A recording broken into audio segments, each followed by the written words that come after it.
Well, hello, folks out there in YouTube land. Got a big show lined up for you today. Yep, rabid VOLS fans, we have cracked the ticket code, and some of the Ohio State fans aren't too happy about that. And Bill's contract at North Carolina is very tricky. We're going to get into those details. It's not all it's cracked up to be, but we'll talk about that. Anyway, let's get into this Ohio State story. This is very interesting. Now, if you've kept up with this, and really everybody's talking about Tennessee and Ohio State, I mean, it's the premier game coming up next weekend. And Ross Bjork, not the singer, but the athletic director at Ohio State, is really concerned about Tennessee. Look, we're known to travel. I think everybody knows that. And he doesn't want a bunch of rabid Tennessee fans heading up to the shoe and causing trouble and getting loud and giving Tennessee a little bit of momentum. They want to totally control the atmosphere and to give the biggest advantage to Ohio State, which we would never do that at Neyland. You sit on a throne of lies. We would open it up and let as many tickets as... Okay, we would do the same thing. But anyway, let's get into this, and I'll let you hear what Ross had to say, and then I'll get into this story about the ticket code. Very tricky, and it doesn't involve Connor Stallions for once. A sign stealer guy. You would think it would, though, especially a code. What we need Buckeyes to do is wear scarlet.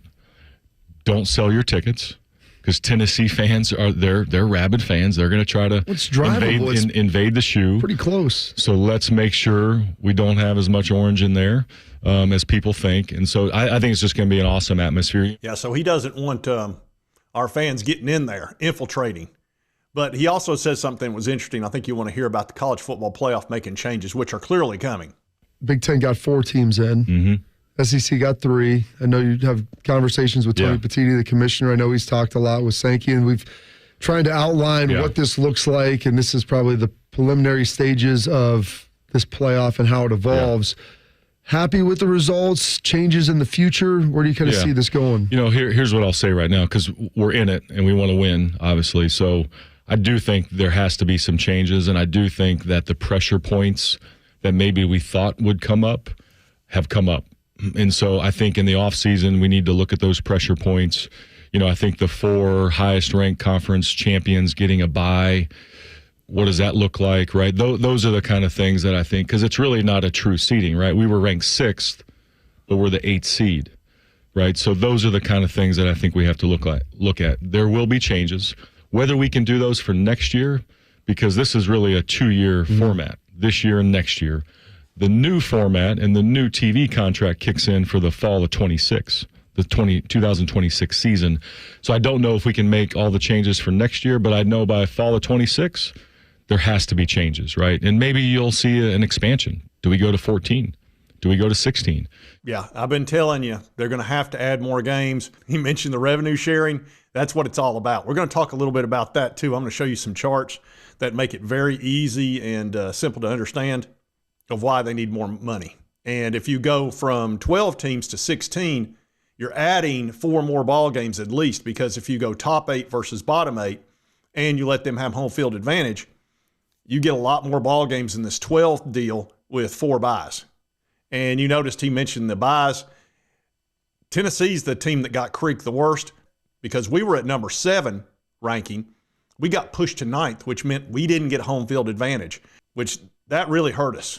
So we're going to definitely have to do something about that. So I expect expansion, and I expect the buys to be legitimate. Well, I don't know if there's going to be any buys. If there are, I think it'd be 14 teams with the Big Ten and SEC getting buys. I think that's the only possibility of any buys at all. If we go to 16, I don't think you're going to see any at all. So anyway, let's get into this cracked code, which has got some people in Ohio State upset. And this is on 11 Warriors. It says a leaked pre-sale code allowed rabid Vols fans to purchase tickets for Ohio State, Tennessee, leaving only resale tickets available at higher prices. Now, Tennessee was allotted 3,500 tickets in the stadium. There's 102,780 seats. So obviously, Tennessee wants more than 3,500. Well, there was a pre-sale code for Ohio State season ticket holders.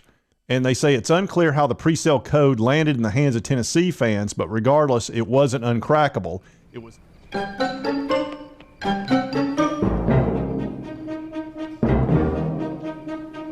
It was OSU FB, OSU football. And here's some Tennessee folks. Here's a Vol fan for life. Said, good morning, Vol Twitter. Last night, an Ohio State season ticket holder decided to give us his season ticket code for the presale. Had to prove I was an Ohio State fan, so I photoshopped an OSU jersey on myself, and it worked. We're officially invading their section. Here's another guy that said, just got tickets as well. Was a rather easy code to guess. OSU FB. Watching Ohio State fans online melt down over the ticket situation has been pretty funny, etc. That's another Tennessee person. Woody, OSU Woody said, probably something that should have been considered when making the presale code OSU FB. It says, Tennessee fans bought directly from the university ticket office yesterday with the secret code. And here's some other Buckeye folks that are mad about the code being so easy. Now, several people that I've heard from in the know believe that we're going to have at least 10,000 fans there, and it could be as much as 15 to 20, which it sounds about right. If they can get their hands on those tickets, we will travel like crazy. Look, whenever we go to a bowl game, we usually dominate. I remember every time, it seems like we played Iowa a bunch, and every time we go there, it's like there's 50 or 60,000 Tennessee fans and about 10,000 Iowa fans. And we end up drinking all their beer at the stadium, and they run out. That's happened twice that I've been to one. You fellas been doing a bit of boozing, have you? Sucking back on Grandpa's old cough medicine? No, oh no, sir. No. And it does get wild, and Tennessee usually takes over. Now, we're not going to be able to do that here in this situation, especially with 102,000. You know Ohio State's going to be full as they can get it. So I'm thinking it'll probably be 90-10 or 85-15. Best case scenario for Tennessee would be 80-20. So hopefully we're at least, at 15. I think that would help a lot. It would help our momentum, at least put a little bit of pressure on their defense. Now, for the Ohio State fans who think we're rabid and all that, look, we are. But I can tell you a lot of Ohio State fans think this is what it's going to look like when Tennessee fans come up to Columbus. Yeah, they're kind of thinking that we're just going to fill up the truck and a bunch of us and come up there with Granny and the dog and all that. It's not really like that down here. I know people up north think it is, but it's not quite like that. So don't worry too much, Ohio State fans. We're pretty reasonable. Now I want to talk to you about the Bill Belichick contract situation. It is tricky. It is not what you think it is. There's a bunch of little caveats in it that are significant. He's got an out in it, a big time out if he wants to leave and go coach NFL. It's not near as long as you think it is. That's number 2. And number 3, the amount of money for NIL is not quite as high as what people were talking about. So that's why I wanted to wait till we got the details. I told you either yesterday or the day before. So let's wait for the details because there's too much weirdness. First they said it was a 3-year, then they said it was a 5-year. And when I start hearing that kind of crap, I'm like, no. People are starting to manipulate. Let's take a look at the details. So I'm going to show them to you now. And here's a story. It says, the contract details raise doubts about Bill Belichick's North Carolina future. Definitely. First of all, there's a provision in here. If he wants to walk after June 1st of 2025, he only has to pay a $1 million fine. That's June of next year.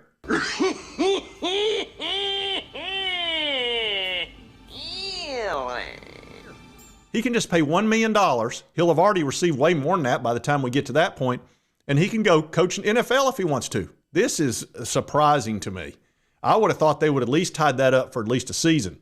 Now, the second thing, the head coach's so-called 5-year deal, $10 million guaranteed, it's a 3-year deal. It is not guaranteed in the next 2 years. So we all know when a coach signs a deal, it's only the guaranteed money that counts. So this is really a 3-year deal. It's got a 2-year option, which either side can decide they want or not want. So if North Carolina says, this was a 3-year experiment, we're not happy, this guy's grumpy as crap, he comes in here, he's pushing us around, he's being rude to the donors, he's made about 3 or 4 big-time guys mad, we're out of this thing. They can get out of it in 3 years. So it's not near what people think it is. Now, if you're a North Carolina fan, don't take this all as negative. You should be excited. This guy's a great X's and O's coach. He wouldn't do this, I wouldn't think, unless he wanted to be there, but he has outs. So, he'd actually be the perfect defensive coordinator. The guy's a defensive guru, but as a head coach, after Tom Brady left, he wasn't very good. I mean, they fired him. So we'll see how this plays out, but there's some other information in here. And this has to do with revenue sharing. As part of the contract, the university pledged approximately $13 million for revenue sharing, which could be part of the school's NIL. So is that part of the $20 million? So it sounds like they're going to spend $13 million on football, which is way more than they have before.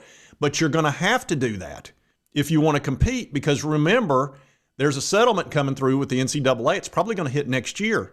And teams can spend up to, well, I'll show you the chart, makes it easy. Here's the settlement breakdown. The revenue sharing is going to be somewhere between $17 and $22 million that a team needs to spend on revenue sharing. Now, they don't have to spend any of that. That is optional, according to my understanding. But if you want to compete, you'd better spend some money and you better share that revenue. That's not going to be that easy for an ACC school. I'm going to show you why here in a minute on that with a chart as well. But they had to do something, because you've got to increase your revenue. And understand that revenue sharing is coming off the top of their budget.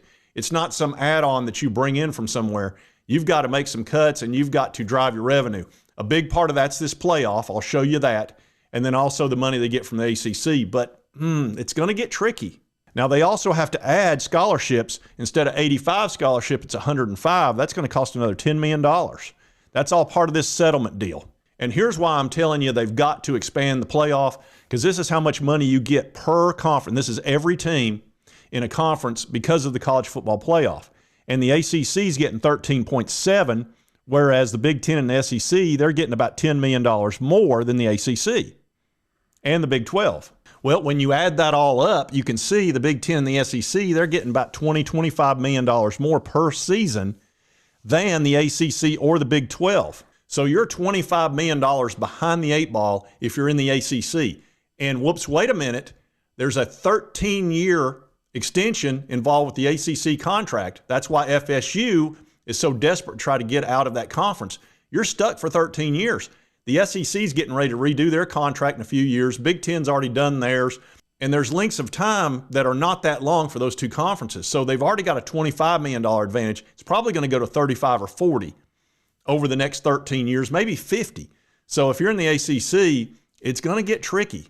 So while I think it's great that they're going to have more money for players, realize it's all about competing. So if the SEC and the Big Ten schools are going to add $20 million or 21 or 22, and then they have NIL on top of that, which I think will be separate, it's going to be hard to compete for players. But at least North Carolina is ponying up the dough. They're going to have $13 million to spend on players, which is a lot more than they currently have.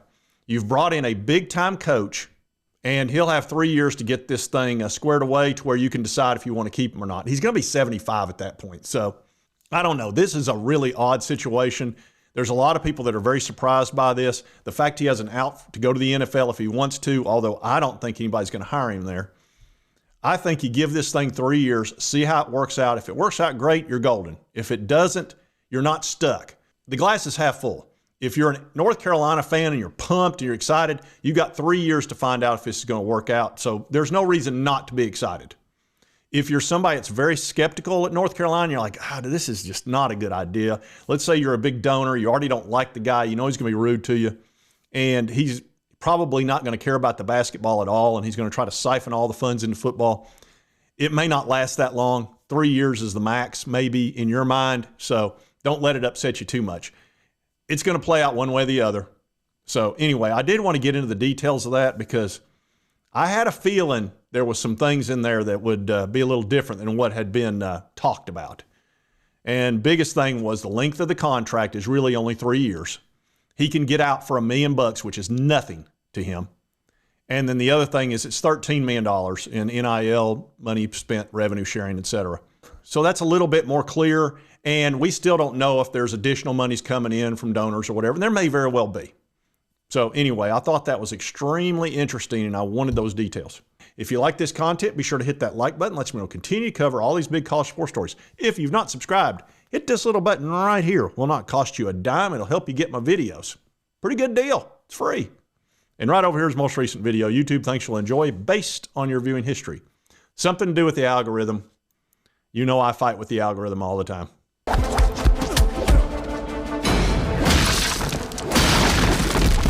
And we'll see you next time on Sports Talk Jay.